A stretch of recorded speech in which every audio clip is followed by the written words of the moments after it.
ஊதா மலை எங்கு காணப்பட்டது?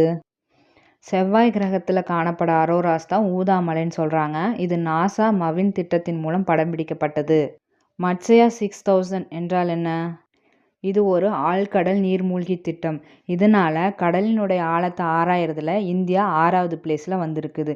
தேசிய கடல் தொழில்நுட்பம் சென்னையில உருவாக்கப்பட்டது.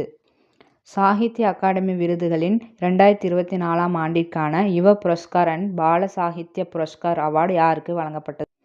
லோகேஷ் ரகுராமன். விஷ்ணுவர்தான் யுவ புரஸ்கார் அவார்டும், யூமா வாசுகின் எழுதிய தன்வியன் பிறந்த நாள் இதுக்கான பால சாகித்ய புரஸ்கார் அவார்டும் வாங்கியிருக்காங்க.